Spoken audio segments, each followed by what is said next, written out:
Okay? So the goal here is to find a local crowd out, create a proposed franchise plan for them.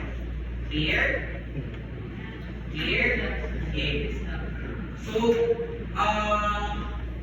in terms of the breakdown, so for prelims, I will expect the paper to be submitted already. So I need the 3 brand names by next meeting.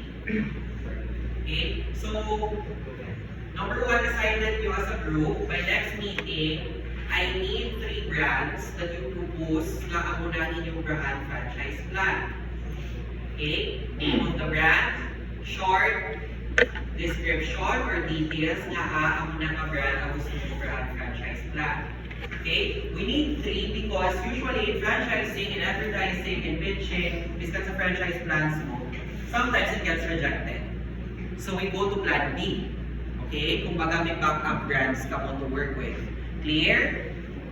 Okay. So please put that in a short bond paper, font size 12 times New Roman. Single space. Single space. Yes, I want to stable. No, hindi ko lang gusto ng tama-tama paper.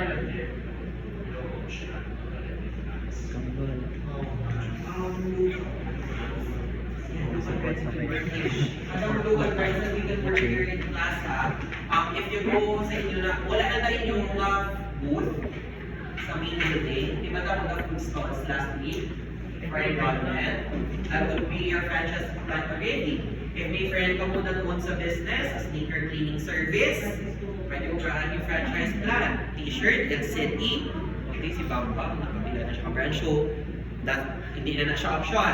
Okay? But, ano pa? Tires, car wash, services, spa, salons, any local brand you want to work with. What about technological brands?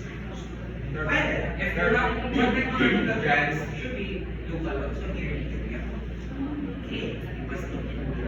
If it's in a local perspective. Okay? Clear? Questions? Okay. So again, next meeting, ang tatlo pa brands, that will be your group assignment already. That will be considered as one of your assignments. Okay? Group, a score of 1, score of 1, that's assignment. Yes?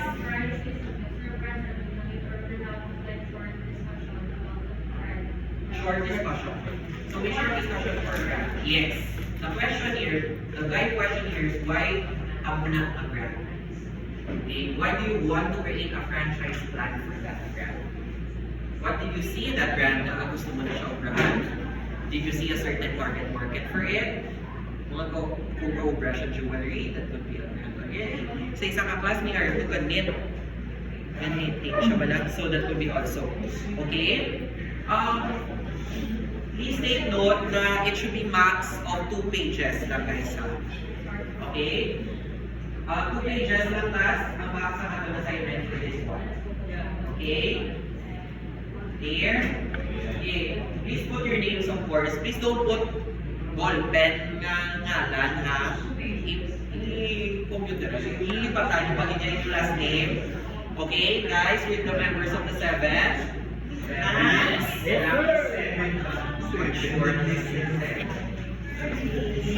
Okay. So how will I start? So guys, please listen. Your prelims is coming up, so it's really short of time. Okay? Yes. Okay. 80% is actual paper. Or 80% is your actual paper. 20% is group assessment. You will assess each other kung kamusta ka. Bala ka mo. That's your opportunity to give feedback for one another. If everybody's performing, then okay na yan. Okay, perfect yun na yan. No problem. But if you have certain concerns with a certain person, iikutan nyo na. I will not read it out loud anyway. Okay? Okay. Please don't worry about my paper because there will be times class that I won't be meeting with you face to face. I might be meeting with you online via siguro Google Meet. Will that be okay? Or MS Teams, okay? Either way, I will share that today to the group, okay? There will be times wherein I won't be able really to have a class. May it be face to face. or online. Okay? But it doesn't mean it's your free time. Okay? Yes, there will be an assignment and please use that time to do your paper. Clear? You have 3 hours. If there's 7 of you, and each one contributes 1 page, that is? 7 days. Sino yung ba 14? 1 page.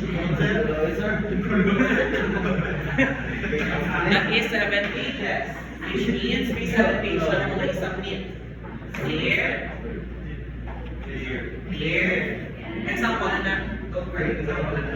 So my point here is, for example, if I won't meet you next week, I'll let you know early so that you don't have to go to class. You don't have to go here. But I expect that you will have an assignment to do. You will have a quick work if I have anything in mind, or you will just do your paper. Okay, clear? Because if that week hindi ko mag-meet ka ground ko na sa new paper by next week, I will expect the paper already. So guys, please don't wait. Amat-amatan nyo na siya. So in terms of the guidelines, I will present it to you. What are the guidelines in UP? Okay? Okay. For midterms naman, you will have your oral defense to me.